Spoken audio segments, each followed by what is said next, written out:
आप सभी को मेरा नमस्कार। हमारे नए वीडियो में आप सभी का स्वागत है। भारतीय काव्य शास्त्र एवं सम्यक अवलोकन का वीडियो मैं बनाई थी। पार्ट 1 बन चुका है, पार्ट 2 बनाने जा रही हूँ। तो आप देखिए, शुरू करती हूँ मैं। नाम क्या है? भामा। ठीक है। समय इनका क्या है? 5वीं-6वीं शताब्दी के मध्य के है ये। ठीक है। इनका जन्म स्थान कश्मीर है। पिता का नाम इनका है रक्रिल गोमिन और ग्रंथ का नाम है इनके काव्यालंकार। ठीक है। तो इन्होंने क्या लिखा है ये देखते हैं। काव्य शास्त्र के इतिहास में भामा श्रव्य काव्य परंपरा एवं अलंकार सिद्धांत के प्रवर्तक आचार्य माने जाते हैं, ये काव्य शास्त्र के इतिहास में। ठीक है। अब आगे है, काव्य शास्त्र के उत्तरवर्ती प्रायः सभी आचार्यों ने भामा तथा उनकी कृति काव्यालंकार का सादर उल्लेख किया है तथा उनको प्रमाण के रूप में उद्धृत किया है। काव्यालंकार ग्रंथ 6 परिच्छेदों में विभक्त है, जिसमें मुख्य रूप से 5 विषयों का विवेचन किया गया है। काव्य शरीर, अलंकार, दोष, न्याय, शब्द शुद्धि। काव्य शास्त्र के इतिहास में भामा का महत्व अनेक कारणों से है। उनका संक्षिप्त विवेचन अधोलिखित है, देखते हैं। नंबर 1 है, भामा ने सर्वप्रथम काव्य शास्त्र को नाट्य शास्त्र से पृथक करके इस विषय पर स्वतंत्र रूप से ग्रंथ की रचना की और काव्य के सभी अंगों पर विचार किया है। दूसरा है, भामा ने सबसे पहले काव्य के शरीर का स्वरूप निर्धारित किया और बताया कि शब्द और अर्थ मिलकर काव्य होते हैं। ठीक है। शब्दार्थों सहितो काव्यम, यही है ना, शब्द और अर्थ मिलकर काव्य होते हैं। तीसरा है, भामा ने काव्य के मुख्य अंगों, गुण, अलंकार आदि का विशद विवेचन किया था। आचार्य भरत और दंडी ने 10 तथा वामन 20 काव्य गुणों की गणना की, परंतु सर्वप्रथम भामा ने यह प्रतिपादित किया था कि काव्य में 3 गुण होते हैं। नंबर 1 है माधुर्य, ओज और प्रसाद। ठीक है। अब चौथा है, भामा ने यह मान्यता प्रस्तुत की थी कि वक्रोक्ति के बिना अलंकार नहीं हो सकता है। शैषा सर्वत्र वक्रोक्तिरन्यार्थो विभाव्यते यत्नो अस्या कविना कार्या को अलंकारो अन्या बिना। इस प्रकार वक्रोक्ति के प्रथम व्याख्याता भामा ही है। जो प्रथम व्याख्याता हैं वो भामा जी हैं। 5वां है, काव्य दोषों की विस्तृत वैज्ञानिक व्याख्या करने वाले भामा ही हुए हैं। उन्होंने काव्यगत दोषों का विवेचन तो किया है, काव्य की शोभा के आधारक अलंकारों के दोषों को भी बताया है। ठीक है। तो ये भामा के बारे में था। अब आगे देखते हैं, भामा ने महाकाव्य का लक्षण भी दिया है। नाम है सर्गबंधु महाकाव्यम। अब भामा का खत्म हो गया, अब नाम चलता है दंडी का। अब दंडी के बारे में जानेंगे हम। इनका समय है 650 ईस्वी। जन्म स्थान है इनका दक्षिण भारत। पिता का नाम है वीरदत्त और ग्रंथ के नाम इनके हैं काव्यादर्श, 10 कुमार चरितम, काव्यादर्श और अवनत सुंदरी कथा। ठीक है। छंदो विचित, कला परिच्छेद, द्विसंधान काव्य, ये इनके ग्रंथ के नाम हैं। किसके? दंडी महाराज के। ठीक है। आगे चलते हैं। भारतीय काव्य शास्त्र के इतिहास में अलंकार ग्रंथ के रूप में दंडीकृत काव्यादर्श ने बहुत प्रसिद्धि प्राप्त की है। आलोच्य ग्रंथ में 3 परिच्छेद है। दंडी ने काव्यादर्श में गुणों और अलंकारों का विशद विवेचन करते हुए रीतियों की भी विवेचना की है, परंतु उसके लिए वे मार्ग या वतर्म शब्द का प्रयोग किया। दंडी ने काव्य रचना के लिए 2 प्रकार के मार्गों का निर्देश किया, वैदर्भ और गौड़। ठीक है। तो ये दंडी के हुए। अब आगे देखते हैं उद्भट। नाम है इनका उद्भट। समय है इनका 800 ईसा लगभग। जन्मस्थान है कश्मीर में। ग्रंथ का नाम है अलंकार सार संग्रह। अब इसमें क्या है, अलंकार शास्त्र के आचार्यों में उद्भट को बहुत महत्वपूर्ण स्थान प्राप्त हुआ था। इनका ग्रंथ अलंकार सार संग्रह 69 कारिकाओं सहित 6 वर्गों में विभक्त है। आलोच्य ग्रंथ पर 2 टीकाएं उपलब्ध होती हैं। प्रतिहारेंदु राजकृत अलंकार सार संग्रह लघुवृत्ति। दूसरा है राजानक तिलकृत उद्भट विवेक। ठीक है। अब आगे देखेंगे वामन का। समय है इनका वामन जी का 800 ईस्वी के लगभग। जन्मस्थान इनका भी कश्मीर है और इनका भी ग्रंथ है काव्य अलंकार सूत्र वृत्ति है। ठीक है।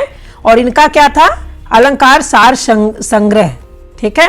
अब आगे देखते हैं हम। भारतीय काव्य शास्त्र के इतिहास में वामन का अपना विशेष महत्व है। ये वामन के ग्रंथ है काव्यालंकार सूत्र वृत्ति है और जन्म स्थान इनका कश्मीर में है। ठीक है, और भारतीय काव्य शास्त्र के इतिहास में वामन का अपना प्रमुख स्थान है। इन्होंने काव्य की शोभा, काव्य की समालोचना के लिए एक मौलिक सिद्धांत की स्थापना करके एक नवीन मार्ग का प्रवर्तन किया है। वामन रीति को काव्य की आत्मा माना और रीति संप्रदाय को जन्म दिया। काव्यों की समालोचना के इतिहास में वामन की दृष्टि काव्य के किन्हीं विशेष एक या अधिक अंगों के विचार पर सीमित न रहकर सभी अंगों का विशद विवेचन किया है। वामन का काव्यालंकार सूत्र वृत्ति ग्रंथ बहुत विस्तृत और व्यापक है। यह ग्रंथ 5 अधिकरणों तथा 12 अध्यायों में विभक्त है, जिसमें 319 सूत्र तथा 250 श्लोक हैं। ठीक है, अब आगे है काव्य शास्त्र के इतिहास में वामन पहले आचार्य हैं जिन्होंने काव्य शास्त्र के सिद्धांतों को सूत्रों के रूप में निबद्ध किया। सूत्रों की व्याख्या के लिए उन्होंने वृत्ति की रचना भी स्वयं की है तथा इस वृत्ति को उन्होंने कविप्रिया नाम दिया था। हिंदी साहित्य के प्रथम आचार्य केशवदास अपने ग्रंथ कविप्रिया के शीर्षक के लिए काव्यालंकार सूत्र वृत्ति की ऋणी हैं। वामन ने रीत के संदर्भ में कहा है कि रीतिरात्मा काव्यस्य विशिष्ट पद रचना रीति विशेषो गुणात्मा, अर्थात रीति ही काव्य की आत्मा है। विशेष प्रकार की पद रचना रीति है और पद रचना की विशिष्टता गुणों में निहित है। वामन से पूर्व दंडी ने काव्य के 2 मार्ग वैदर्भ और गौड़ बताए थे, परंतु वामन ने 3 रीतियों का उल्लेख किया, वैदर्भी, गौड़ी और पांचाली। वामन ने गुणों का विशद विवेचन करते हुए काव्य शास्त्र के इतिहास में पहली बार गुण और अलंकारों के भेद को भी स्पष्ट किया। वामन के अनुसार काव्य शोभाया कर्तारो धर्मा गुणा तदितिशय हेतु वस्तु अलंगारः, अर्थात काव्य में शोभा के आधारक धर्म गुण हैं तथा अतिशय प्रदान करने वाले धर्म अलंकार हैं। वामन ने सबसे पहले गुणों के 2 भेद शब्दगत और अर्थगत किए एवं गुणों की संख्या 20 निर्धारित की है। ठीक है, गुणों की संख्या 20 मानी गई है। अब अलंकारों के संबंध में वामन ने अपना स्वतंत्र मत प्रस्तुत किया है और सर्वप्रथम कहा कि मुख्य अलंकार उपमा है तथा अन्य सब अलंकार उपमा के प्रपंच हैं। वामन ने वक्रोक्ति के अर्थालंकार मानते हुए उसका लक्षण इस प्रकार दिया है, सादृश्य लक्षणा वक्रोक्ति, अर्थात सादृश्य से उत्पन्न लक्षण वक्रोक्ति है। वामन ने काव्य में रस नामक तत्व का प्रतिपादन करके भी उसको अधिक महत्व नहीं दिया। वामन से पूर्ववर्ती आचार्यों ने रस आदि का ग्रहण रसवद आदि अलंकारों में कर लिया था, परंतु वामन ने रस की समन्विति कांति नामक अर्थगुण में की है। ठीक है, अब आगे चलेंगे हम रुद्रट पर। नाम इनका रुद्रट है, समय 850 ईसा के लगभग है। इनका भी जन्म स्थान कश्मीर है, कश्मीर के ही हैं क्या ज़्यादा से ज़्यादा लोग। ग्रंथ इनका काव्यालंकार है। ठीक है, अब देखते हैं भारतीय काव्य शास्त्र के इतिहास में रुद्रट का नाम बहुत प्रसिद्ध है। रुद्रट का ग्रंथ काव्यालंकार 16 अध्यायों में विभक्त है और इसमें कुल 734 पद्य हैं जो आर्या छंद में लिखे गए हैं। काव्य शास्त्र के इतिहास में रुद्रट पहले ऐसे आचार्य थे जिन्होंने अलंकारों का वैज्ञानिक दृष्टि से वर्गीकरण करते हुए उसके 2 भेद किए। ठीक है, दूसरा शब्दालंकार, पहला शब्दालंकार, दूसरा अर्थालंकार है। रुद्रट ने प्राचीन काल से प्रसिद्ध 9 रसों का विवेचन करने के साथ ही 10वें रस प्रयाण का भी स्वरूप बताया। रुद्रट ने रीतियों को विशेष महत्व न देकर भी उनका वर्णन किया। काव्य में उसको समास के आधार पर प्रतिपादित किया। वामन ने 3 प्रकार की ही रीतियां बताई थी। रुद्रट ने इसमें लाटिया को जोड़कर रीतियों की संख्या 4 कर दी, वैदर्भी, गौड़ी, पांचाली, लाटिया। ठीक है, अब आगे हम देखेंगे आनंदवर्धन जी को। नाम इनका है आनंदवर्धन, समय है 9वीं शताब्दी, जन्म स्थान है इनका कश्मीर, ग्रंथ इनका है ध्वन्यालोक। भारतीय काव्य शास्त्र के इतिहास में आनंदवर्धन का ध्वन्यालोक एक युगांतकारी ग्रंथ है। इस ग्रंथ में उन्होंने ध्वनि सिद्धांत की उद्भावना और प्रतिष्ठा करके काव्य शास्त्र के क्षेत्र में महनीतम अजर और अमर स्थान प्राप्त किया। आनंदवर्धन के उत्तरवर्ती काव्य शास्त्रियों अभिनवगुप्त, मम्मट, विश्वनाथ, जगन्नाथ आदि आचार्यों ने आनंदवर्धन की साहित्यिक मान्यताओं को स्वीकार करके अधिकांश रूप में अपने मत का पोषण किया है। ठीक है, आगे, काव्य शास्त्र के क्षेत्र में आनंदवर्धन को वही स्थान प्राप्त है जो दर्शन के क्षेत्र में आचार्य शंकराचार्य को एवं व्याकरण के क्षेत्र में पाणिनि को मिला है। ध्वन्यालोक की प्राचीनतम टीकाओं में सबसे प्रसिद्ध अभिनवगुप्त की लोचन टीका है। अभिनवगुप्त ने इस टीका को ध्वन्यालोक के रहस्य का उन्मीलन करने वाला बताया गया है। ठीक है, अब नाम भट्टनायक है। भट्टनायक के बारे में देखते हैं। समय है इनका 9वीं शताब्दी, जन्म स्थान है इनका कश्मीर, ग्रंथ इनका है हृदय दर्पण या सहृदय दर्पण, हृदय दर्पण या सहृदय दर्पण। ठीक है, इनके ग्रंथ का नाम है। अब भरत मुनि के रस सूत्र के तीसरे व्याख्याता भट्टनायक का नाम काव्य शास्त्र में बहुत प्रसिद्ध है। भट्टनायक की कोई भी रचना उपलब्ध नहीं है, तथापि अभिनवगुप्त आदि की कृतियों के उद्धरणों से यह विदित होता है कि उन्होंने हृदय दर्पण या सहृदय दर्पण नामक ग्रंथ की रचना की। इस ग्रंथ की रचना करके भट्टनायक ने आनंदवर्धन के ध्वनि सिद्धांत का प्रबल प्रमाणों द्वारा खंडन किया था। भट्टनायक ने रस निष्पत्ति के सिद्धांत में साधारणीकरण सिद्धांत की स्थापना की है। ठीक है, अब आगे हैं।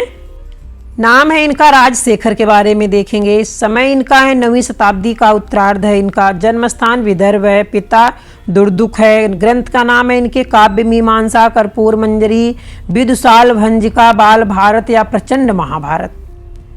ठीक है, अब इनके बारे में देखते हैं राजशेखर के बारे में। भारतीय काव्य शास्त्र के इतिहास में राजशेखर का ग्रंथ काव्य मीमांसा कवि शिक्षा परक ग्रंथों का प्रवर्तक माना जाता है। काव्य मीमांसा में 18 अधिकरण थे, परंतु वर्तमान समय में केवल एक ही अधिकरण प्राप्त होता है। इस अधिकरण को लेखक ने कवि रहस्य नाम दिया है। इस अधिकरण का कवि रहस्य नाम यथार्थ ही है, क्योंकि इसमें कवियों के लिए उपयोगी समस्त सिद्धांतों का एक स्थान पर निरूपण किया गया है। ठीक है, अब देखेंगे हम अभिनवगुप्त जी को। इनका समय था 10वीं शताब्दी, जन्म स्थान कश्मीर है। ग्रंथ इनका है ध्वन्यालोक लोचन अभिनव भारती। अब भारतीय काव्य शास्त्र के इतिहास में अभिनवगुप्त की प्रसिद्धि भारत के नाट्य शास्त्र और आनंदवर्धन के ध्वन्यालोक के टीकाकारों के रूप में हुआ है।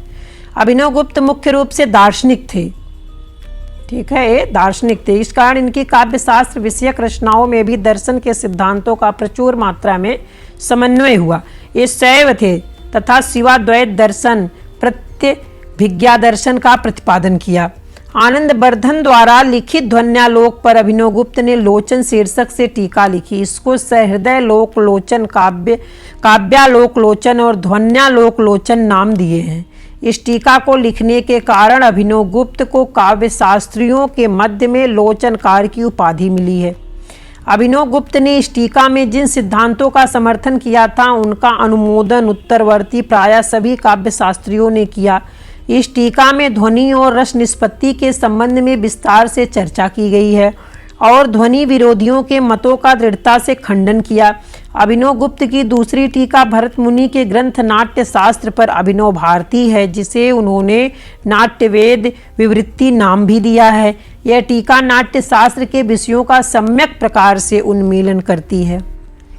नाट्य शास्त्र पर उपलब्ध यह सबसे प्राचीनतम टीका है। वस्तुतः अभिनव भारती एक टीका ही नहीं है, अपितु नाट्य शास्त्र पर लिखा गया एक स्वतंत्र और मौलिक ग्रंथ भी है। ठीक है, अब कुंतक के बारे में देखते हैं। इनका है समय 11वीं शताब्दी का उत्तरार्ध है। जन्म स्थान कश्मीर है। ग्रंथ है वक्रोक्ति जीवित। वक्रोक्ति नामक अपूर्व सिद्धांत का प्रणयन करने के कारण कुंतक का नाम भारतीय काव्य शास्त्र के इतिहास में बहुत प्रसिद्ध है। इनका ग्रंथ वक्रोक्ति जीवित 4 उन्मेषों में विभक्त है। इस ग्रंथ में कुंतक ने वक्रोक्ति को काव्य की आत्मा के रूप में प्रतिष्ठित किया है। यद्यपि कुंतक के वक्रोक्ति सिद्धांत को अधिक समर्थन प्राप्त नहीं हुआ, तथापि इनकी अभूतपूर्व मौलिक विवेचना ने इनको साहित्य जगत में बहुत प्रतिष्ठा प्रदान किया। ठीक है, बहुत प्रतिष्ठा प्रदान किया है। अब आगे देखते हैं हम। नाम है महिम भट्ट, उपाधि राजा राजानक। ठीक है, अब इनका समय 11वीं शताब्दी का पूर्वार्ध है। जन्म स्थान कश्मीर है। ग्रंथ व्यक्ति विवेक है। अब इनके ग्रंथ को देखते हैं। व्यक्ति विवेकार के रचयिता के रूप में महिम भट्ट का नाम भारतीय काव्य शास्त्र के इतिहास में बहुत प्रसिद्ध है। इनका ग्रंथ व्यक्त विवेक तीनों भागों में विभक्त है, जिनको विमर्श नाम दिया गया है। इस ग्रंथ की रचना लेखक ने ध्वन्यालोक में प्रतिपादित ध्वनि सिद्धांत का खंडन करने के लिए की थी। महिम भट्ट के अनुसार ध्वनि को व्यंग अर्थ के रूप में काव्य की आत्मा नहीं माना जा सकता है। ध्वनि का अंतर्भाव वे अनुमान में करते हैं। ठीक है, अब यहाँ है, नाम है भोजराज परमारवंशी क्षत्रिय राजा। ठीक है, इनका समय है 11वीं शताब्दी के मध्य के हैं। जन्म स्थान मालवा है। ग्रंथ है सरस्वती कंठाभरण श्रृंगार प्रकाश। ठीक है, इनके ग्रंथ का नाम है। अब देखते हैं, भारतीय काव्य शास्त्र के इतिहास में महाराज भोज का नाम अति उज्ज्वल नक्षत्र के सदृश प्रकाशमान है। वे न केवल कवियों और विद्वानों के आश्रयदाता थे, अपितु स्वयं महान कवि, प्रगाढ़ पंडित, प्रखर समालोचक तथा विविध विज्ञानों के ज्ञाता थे। साहित्यिक तथा वैज्ञानिक विषयों पर मध्यकाल में जितना विविध साहित्य महाराज भोज ने लिखा था, उतना संभवतः भारत में ही नहीं अपितु विश्व में भी कहीं नहीं लिखा गया है। प्रसिद्ध है कि भोज ने मध्यकालीन भारत में विकसित सभी वैज्ञानिक विषयों पर 84 ग्रंथ लिखे हैं। भोजकृत सरस्वती कंठाभरण ग्रंथ 5 परिच्छेदों में विभक्त है, जिसमें 343 कारिकाएं और 1561 उदाहरण हैं। आलोच्य ग्रंथ में काव्य शास्त्र के अनेक तत्वों का विवेचन है। भोज का यह ग्रंथ समन्वयात्मक अधिक है। उन्होंने इसमें प्राचीन आचार्यों के मतों को एकत्रित करके उनका समन्वय करने का प्रयत्न किया है। इस ग्रंथ की रचना में भोज ने दंडी को अधिक महत्व दिया है। भोजराज ने आलोच्य ग्रंथ में अनेक नवीनताओं का आधान किया है। उदाहरण के लिए भोज ने गुणों के 24 शब्द गुण और 24 अर्थ गुण भेद मानकर 48 काव्य गुण बताए हैं। आलोच्य ग्रंथ में महाराज भोज ने अवंतिका एवं मगधी नामक 2 रीतियों की उद्भावना कर रीतियों की संख्या बताई। कै वैदर्भी एक है, गौड़ी है, गै पांचाली है, घै लाटिया है, च अवंतिका है, 6 मगधी है। भारतीय काव्य शास्त्र के इतिहास में सर्वप्रथम महाराजा भोज ने आलोच्य ग्रंथ में ही उभयालंकार की उद्भावना कर अलंकारों को 3 वर्गों में विभाजित किया है। कै शब्दालंकार, ख है अर्थालंकार, ग है उभयालंकार। महाराजा भोज ने आलोच्य ग्रंथ में ही सर्वप्रथम काव्यों की समालोचना की विधा के लिए काव्य शास्त्र पद का प्रयोग किया है। महाराज भोज का दूसरा उल्लेखनीय ग्रंथ श्रृंगार प्रकाश 36 प्रकाशों मतलब अध्यायों में विभक्त है, जिसमें महाराज भोज ने श्रृंगार रस को रसराज की उपाधि से विभूषित किया है। ऐसे ही प्रश्न पूछ लिए जाते हैं, महाराजा भोज ने किस रस की उपाधि से विभूषित किए गए हैं, तो श्रृंगार रस को रसराज की उपाधि से विभूषित किया है। आगे है क्षेमेंद्र। अब क्षेमेंद्र के बारे में देखेंगे हम। नाम इनका है क्षेमेंद्र। ठीक है, समय इनका है 11वीं शताब्दी। जन्म स्थान है कश्मीर। ग्रंथ इनका है औचित्य विचार चर्चा, कविकुल कंठाभरण सुवृत्त तिलक। भारतीय काव्य शास्त्र के इतिहास में क्षेमेंद्र का नाम उनके द्वारा प्रवर्तित औचित्य सिद्धांत के कारण अधिक प्रसिद्ध है। क्षेमेंद्र के ग्रंथ औचित्य विचार चर्चा में 19 कारिकाएं हैं। इस ग्रंथ में उन्होंने औचित्य सिद्धांत का प्रवर्तन करते हुए उसे काव्य का प्राणभूत तत्व माना। उनका कहना है कि प्रत्येक वस्तु अपने स्थान के औचित्य से शोभायमान होती है, इसलिए औचित्य के बिना अलंकार और गुण भी रोचक नहीं होते।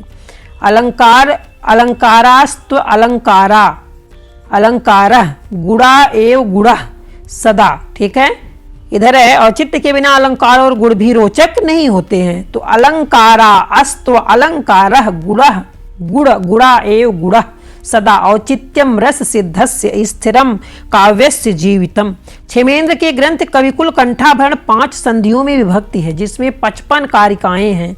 यह ग्रंथ कवि शिक्षा विषय पर लिखा गया है। क्षेमेंद्र की अन्य उल्लेखनीय कृति सुवृत्त तिलक है, जिसमें छंदों का सविस्तार सुंदर विवेचन किया गया है।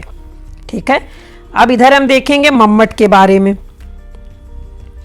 मम्मट जी के बारे में चलेंगे। अब इनका समय है 11वीं शताब्दी। जन्म स्थान है कश्मीर। पिता है जयठ। ग्रंथ है काव्य प्रकाश। ठीक है, काव्य शास्त्रीय मम्मट पे चलेंगे। ठीक है, इधर है। भारतीय काव्य शास्त्र के आचार्यों में मम्मट ने सबसे अधिक आदर एवं गौरवपूर्ण पद को प्राप्त किया। इस गौरव का कारण उनका काव्य शास्त्र विषय पर लिखा गया ग्रंथ काव्य शास्त्र है, जो 10 उल्लासों में विभक्त है। आलोच्य ग्रंथ में 142 कारिकाएं हैं तथा वृत्ति दी गई है। नियमों को समझने के लिए मम्मट ने 603 उदाहरण विभिन्न काव्यों से संग्रह करके दिए हैं। आलोच्य ग्रंथ में काव्य के सभी तत्वों का सांगोपांग विवेचन किया गया है। नाट्य शास्त्र संबंधित विषयों को छोड़कर काव्य के अन्य सभी तत्व आलोच्य ग्रंथ में समाविष्ट हैं। आचार्य मम्मट ने प्राचीन परंपरा से चले आ रहे काव्य के लक्षण, काव्य प्रयोजन, शब्द शक्ति, काव्य गुण, काव्य दोष, रस, अलंकार की विवेचना तो उन्होंने काव्य प्रकाश में की। साथ ही आनंदवर्धन द्वारा प्रस्थापित एवं अभिनवगुप्त द्वारा पोषित ध्वनि सिद्धांत को भी उन्होंने पुनर्जीवित किया था।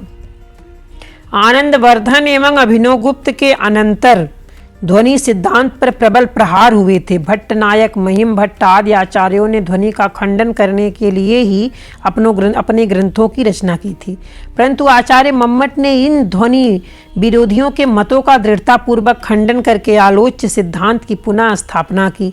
इस कारण परवर्ती आचार्यों ने मम्मट को ध्वनि प्रतिष्ठापक परमाचार्य की उपाधि से विभूषित किया। आचार्य मम्मट ने निर्वेद को अस्थायी भाव मानकर नवम रस शांत रस की स्थापना काव्य प्रकाश ग्रंथ में की है। ठीक है, ये काव्य प्रकाश ग्रंथों में किया गया है। अब देखते हैं हम, नाम है इनका रुय्यक और ब्रैकेट में है रुचक। समय इनका 12वीं शताब्दी, जन्म स्थान कश्मीर है। ग्रंथ इनका है अलंकार सर्वस्व। अब क्या है इसमें, भारतीय काव्य शास्त्र के इतिहास में रुय्यक की प्रसिद्धि अलंकारों का निरूपण करने के लिए मेरुदंड के सदृश है। उन्होंने अपने ग्रंथ अलंकार सर्वस्व में भरत और भामा से लेकर मम्मट तक जितने भी आचार्य हुए थे उनके द्वारा अलंकार प्रतिपादन में होने वाली कमियों का अनुभव करके रुय्यक ने इनका परिहार किया। रुय्यक के समय तक 118 अलंकारों की उद्भावना हो चुकी थी। रुय्यक ने इसमें 75 अलंकारों की स्वीकार करते हुए 7 नवीन अलंकारों की उद्भावना कर 82 अलंकारों का विवेचन किया। उत्तरवर्ती अलंकारिकों ने अलंकारों की जो समीक्षाएं की थी, रुय्यक उनके लिए प्रेरणा स्रोत रहे हैं। रुय्यक के अनंतर जगन्नाथ तथा विश्वेश्वर पांडे तक जितने भी काव्य शास्त्र के आचार्य हुए उन्होंने रुय्यक से प्रेरणा तथा निर्देशन लेकर अपने अलंकारों की विवेचना की है। ठीक है, अब आगे देखेंगे हेमचंद्र के बारे में। नाम इनका हेमचंद्र, समय है 12वीं शताब्दी, जन्म स्थान है गुजरात। ग्रंथ है इनका काव्यानुशासन, देसी नाम माला, अभिधान चिंतामणि, शब्दानुशासन। काव्यानुशासन के रचयिता हेमचंद्र ने अपनी विद्या और प्रतिभा के कारण गुजरात राज्य में बहुत प्रसिद्धि पाई। ये जैन मतावलंबी थे तथा गुजरात राज्य के अनेक राजाओं के गुरु थे। इनका काव्यानुशासन ग्रंथ 8 अध्यायों में विभक्त है। इस ग्रंथ पर स्वयं हेमचंद्र ने विवेक टीका लिखी हुई है। ठीक है, तो आज का वीडियो मैं यही समाप्त करती हूँ। अब नए वीडियो के साथ फिर मिलूंगी। धन्यवाद।